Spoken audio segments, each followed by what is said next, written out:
lama saya nggak ngonten ternak bebek. Walau di belakang rumahnya selalu panen setiap minggunya yang dikelola oleh Mas Bayu ini. Saya sampai nggak sadar setiap hari panen bebeknya sebesar-besar ini. Nah, dan hari ini juga ada tamu kita dari Banyuwangi, Mas Junaidi. Oh, senang sekali saya itu didatangi sampean ke sini nih. Dan enggak semayanan, enggak janjian ya kemarin ya. Mendadak, pokoknya ke markas lagi. Oke lah, saya mau kunjungan langsung saya off-kan. Ya, begitulah teman-teman. Kalau teman-teman itu mau datang sini silahkan WA saya ya, sesibuk-sibuknya saya. Walau ada jadwal mungkin saya bisa limpahkan untuk teman-teman yang lainnya. Tim saya kan banyak, jadi masih bisa ketemu. Tapi kalau sudah berangkat, waduh. Mohon maaf ya. Sendirian ya Mas, sampean? Sendirian. Naik motor depan itu. Motor ya. Tadi sampai markas pagi jam berapa ya? Jam 10 enggak? Iya, jam 10. Katanya sebelum ini mampir ke tempat-tempat teman-teman PHN. Untuk teman-teman yang lain juga. Di tempatnya siapa Mas ini?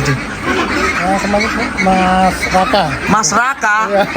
Salam dulu. Halo Mas Raka. Matur nuwun.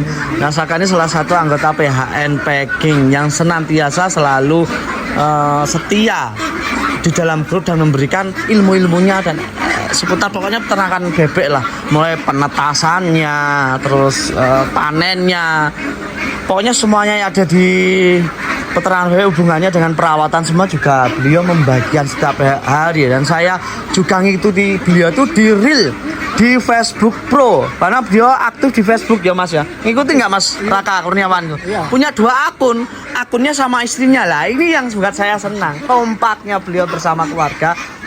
Itu membuat saya itu tertarik, menjadikan peternakan itu semakin menarik menurut saya. Ini luar biasa ya buat masyarakat dan keluarga. Saya ucapkan dan saya mudah-mudahan saya doakan untuk kesuksesan jenengan, karena ilmu-ilmu jenengan ini sangat bermanfaat buat kita semua peternak bebek Nusantara.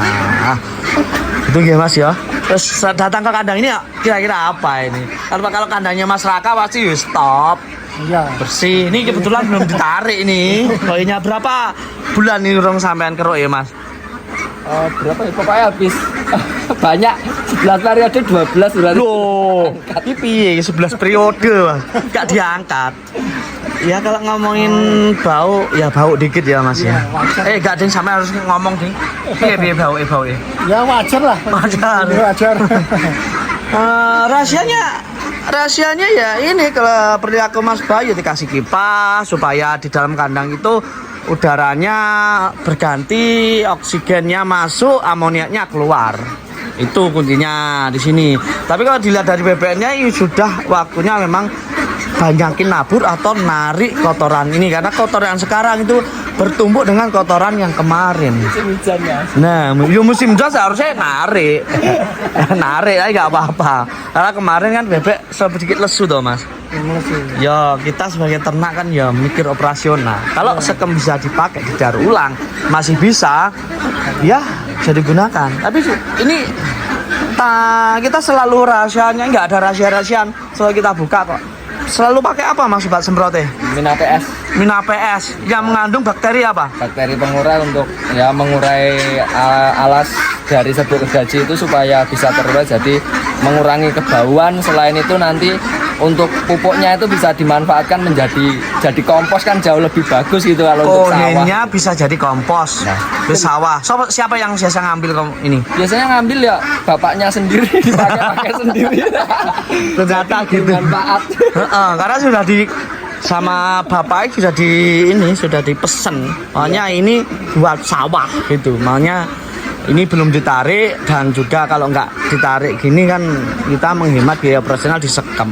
Sekem itu juga pakai biaya. Kalau terlalu besar, karena populasi bebek ini per meternya cuma 4 ekor, ini agak besar di biaya operasional ini. Kecuali ayam per meternya itu bisa sekitar 12 ekor, 2 kali lipat lebih teman-teman. Soalnya di ayam itu sedikit lebih menang. Kalau bebek harus pinter-pinter ngitung operasional. Di operasional awal bebek dan apalagi dimakan tentunya.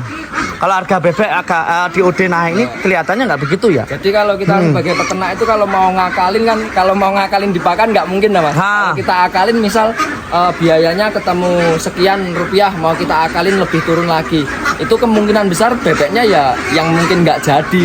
Makanya kita sebagai peternak harus berevaluasi terus tetap berkreativitas untuk biaya apa sih operasional yang lebih bisa ditekan. Contohnya ya ini sekem ataupun alasnya itu kita manfaatkan lagi dengan cara penyemprotan dengan bakteri pengurai. Akhirnya dari beberapa periode itu tetap bisa kita manfaatkan gitu, meskipun kualitasnya sudah lama tapi masih maksimal untuk dimanfaatkan. Maksimal. Ada nggak ini contohnya, soalnya Junaidi ini biar lebih ngerti ya, nggak cuman bakteri ini bakteri, tapi sampai ngambil dulu dan ngerti apa yang kita pakai itu supaya bisa dicontoh teman-teman semuanya. Untuk sekam ini bisa didaur ulang, bisa dipakai lagi, tambah bagus lagi. Tapi nggak menyarankan yang ragu ya, yang ragu saya nggak menyarankan. Sebelum dalam populasi besar, kita dulu mencoba itu populasi kecil, jangan langsung populasi besar kalau ingin coba ya. Tapi kalau sudah yakin silahkan, monggo. Ini ternaknya Mas Junaidi berapa ekor totalnya? Kalau maksimal 500 ekor maksimal per minggu. Oh Enggak, satu periode enggak ada estafetnya. belum Kenapa? belum ada tempatnya. Oh, memadai tempatnya. Mas Junaidi dari Banyuwangi, tapi Banyuwangi mana tadi belum kita tanya. Banyuwangi Muncar. Tetangganya Mas Gilang. Juga salah temennya juga, temen akrab juga. Kalau di PAN banyak yang kenal ya pokoknya ya. Berkat PAN. Nah, ini teman-teman, Mina PS. Loh, kok gambarnya ikan? Nggak salah ya Mas sampean ini kasih tahu ini. Ya karena kita itu belajar dari peternak ikan juga. Alasan apa dan ilmunya apa? Kan ikan itu banyak di kolam, ditambak berhektar-hektar dan tidak bau. Apalagi kotoran itu di dalam air. Iya kan Mas? Kita kan mengelola dalam air. Itu agak susah cara supaya tidak bau kotoran ikan ini. Nah, dengan produk Mina PS ini, karena ini mengandung bakteri Rhodobacter sp, ini yang tak zoom ya, sorry ngeblur. Nah, Rhodobacter sp ini yang membantu mengurai kotoran di dalam air. Intinya apa? Intinya ini produk ini bagus kalau diterapkan juga di kohe ini, karena kohe ini mengandung air, mengandung amonia. Kalau produk ini nggak bagus, ya kolam ikan bau dong.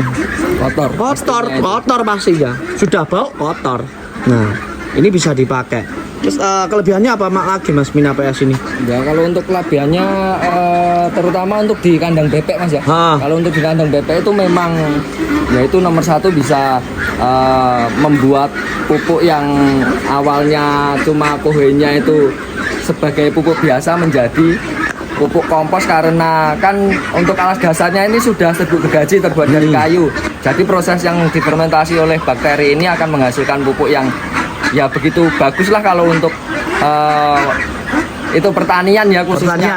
Ya kalau untuk pertanian itu sudah pasti bagus. Nomor dua ya mengurangi bau di kandang supaya bau dari amonia yang aslinya dari bebek itu menyengat. Setelah disemprot pakai ini ya Mina PS, alhamdulillah contohnya di kandang ini sendiri sudah berjalan 12 periode dan tidak pernah ganti, cuma dibolak-balik, disemprot lagi, bolak-balik, semprot lagi, tetap masih bisa dimaksimalkan. Tapi yang periode ini ya janganlah, ini wis stop, jangan sampai 13 periode, 14 jangan, kalau bisa jangan. Iya yo, ini teman-teman. Daya serapnya juga jadi berkurang. Yo, walau ini produknya bagus tapi jangan mah. Lihat loh, ini kandang yo, ini markas Rageli teman-teman. Kita akan mencontohkan mungkin jangan 12 kali 6 periode lah kan gitu. Soalnya nanti kalau teman-teman ini ya terus pakai sampai berperiode-periode nggak hati-hati, kayak saya khawatirkan dari pH ini nanti malah tumbuhnya bakteri yang jahat. Nah, terus kalian kalau masalah bau ini kandang ya. Ini nggak pernah putus. Di sana juga kandang. Jadi ada total populasi berapa per periodenya, Mas? Kalau sekarang karena bakul itu mencari populasi yang tinggi, jadi satu kali di 800 ekor, Mas. Seminggu ya, ibaratnya satu periode ya. Kita ngisi satu Jadi, periode itu berapa? Satu kali panenan gitu 800. Kalau dulu masih kita estafet dengan 400 10 hari sekali, tapi sekarang bakul kan lagi cari-carinya barang. Jadi permintaannya tuh minta sekalian langsung banyak gitu. Hanya ini estafet berapa kali? Ya kalau dibilang 1 bulan 2 kali. Dua Kan kali sudah ya? ada adiknya lagi. Karena permintaannya mintanya besar, berarti total populasi 1.600 bisa lebih ya, bisa lebih. Nah, karena populasi itu pasti menimbulkan bau yang gak sedap kalau tidak ditangani dengan benar. Karena ini dekat markas, besi tiap hari banyak tamu, setiap hari ada orang datang, sampai nggak ngerti kalau di sini atau ada kandang bebek. Karena ya memang kalau dibilang nggak bau nggak, sangat minim sekali bau. Tadi kalau Mas Zaina paling nggak ngerti kalau di belakang ada kandang bebek kayaknya. Karena kandang bebek itu kan khas kan baunya. Iya Mas. Ke sini dekat lagi markas. Sudah markasnya kita bangun dengan susah payah buat nyaman peternak yang mau nginep sini. Kalau ada bau tadi nggak nyaman, bisa pulang. Nggak ada 1 hari bisa pulang ini. Tapi gimana Mas di markas kita Mas? Seneng mau enggak? Kalau enggak seneng ya enggak apa-apa Mas. Setelah bangunin Mas itu rapi. Lebih baik, lebih bagus. Mudah-mudahan ada rezeki. Ya apa itu adalah semangat kita. Mas kurang api. Kayak tambahin sing gini. Enggak apa-apa. Itu adalah kritik dan saran buat kita menjadi motivasi yang baik. Ray konten, Pak. Berarti kalau teman-teman sini itu tak usahakan nyaman semuanya. Itulah ya kita apa yang kita bahas itu tentang Mina PS, bakteri pengurai dari Rhodobacter yang ada kandungan Rhodobacter, supaya teman-teman itu sekarang yang mengalami kendala bau di musim hujan ini itu bisa terbantu, masalah baunya berkurang. Semakin kering ini juga semakin bagus. Selain disemprot jangan lupa juga sedikit ditabur. Kalau Mas Bayu ini kurang tabur, sudah mulai besar, agak bebeknya mau dicat warna coklat kayaknya ini. Yang biasanya gemo putih-putih, karena ini sudah 12 kali periode ya, mau bagaimanapun tetap akan berpengaruh teman-teman. Makanya saya himbau jangan seperti kita dulu. Kalau belum ada pengalaman 6 kali periode sikat sudah dibuang. Nah, tapi ya hasilnya alhamdulillah bebeknya bagus-bagus dengan adukan pakan, campuran pakan yang sesuai apa yang dibutuhkan bebek. Oh, ini yang terakhir. Loh, ini Mas Junadi balik sana. Oh, biar dengar. Karena Mas dari sini juga cari ilmu juga kemarin. Ini pakannya campurannya apa? Itu. Ya, ini kalau pakannya untuk pribadinya sendiri Mas ya. Tentunya itu ada sekitar 6 komposisi. Apa? Yang Ayo, pertama apa? ada kebi, tepung Kentucky, Ya, terus pakai BR pabrikan, ya. konsentrat, jagung sama bekatul. Berarti 6. Untuk takarannya itu kebinya 50 kilo, BR pabrikannya 50 kilo, tepung Kentucky-nya 50 kilo, jagungnya itu 25 kilo, konsentratnya pakai KGP 25 kilo, sama bekatulnya 15 kilo. Ketemunya menurut HPP ketemu berapa per kilo? Per kilo ketemu 5.500 untuk saat ini. 5.500. Masuk ya? Alhamdulillah ya, hasilnya ini umur 36 negara. Kalau full kan biasanya pakai KGP nggak ada BR itu kan 50 kilo kan? Iya. Anunya apa? KGP-nya ya. Kali ini Ya. cuma dipakai 25. Pakai 25. Mantap juga ya. Ini Ya, kira-kira kelihatan berapa ini bebeknya? ya semoga bisa 18. 18 dengan komposisi pakan 5.500 ya nggak apa-apa lah. Ini namanya harapan ya. Tapi kalau dilihat dilihat dari bentuk bebeknya kira-kira gimana Mas Junedi? Mampu nggak ini? Raba-raba aja. Mampu ya, Mas. Jangan bilang mampu tapi aslinya ragu. Jangan. Mampu pasti mampu. Kelihatannya seger-seger. Bang. Menurut hati nurani lah. Masa mampu? Kalau saya sih tak lihat iya ya. Tengah-tengah teman-teman. Mampu jikalau ya semua itu karena saya pinginnya ternak-ternak di Nusantara itu mengadopsi semakin kandang bersih semakin sehat bebeknya. Nah di situ kalau semakin kandang bersih kan semakin sehat.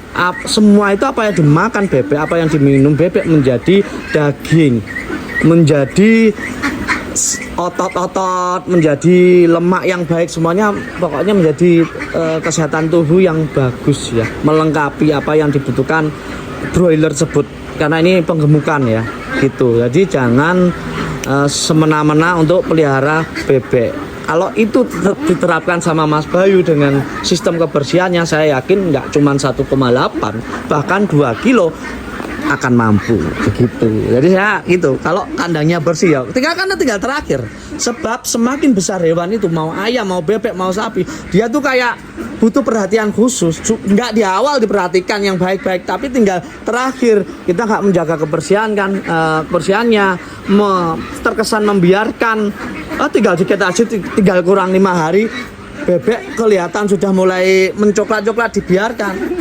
Iya, kalau rugi sendiri. Karena itu menunjukkan bahwa ini amoniaknya sudah sedikit naik. Bahwa ini sudah kebantu Mina PS ya, teman-teman.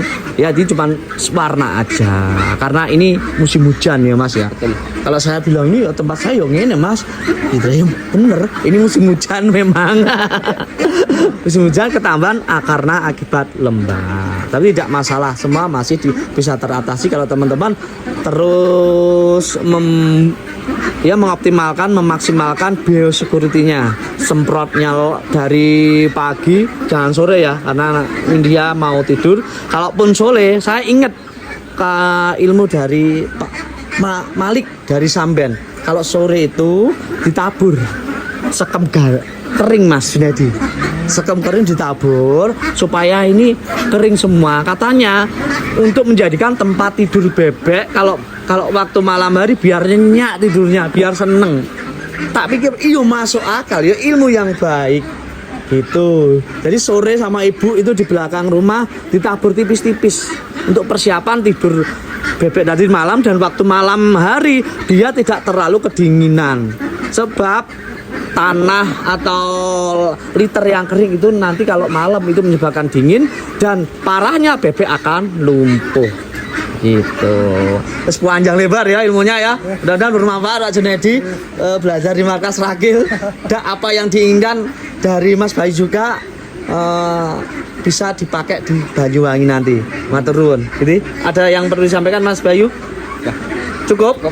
Kalau gitu kita memberikan semangat teman-teman bebek Nusantara. Bagaimana salamnya Mas Bayu, Mas Junedi? Salam peternak Nusantara, salam peternak sukses, salam peternak hebat. Apa loh? Ini dapat kaos dari apa?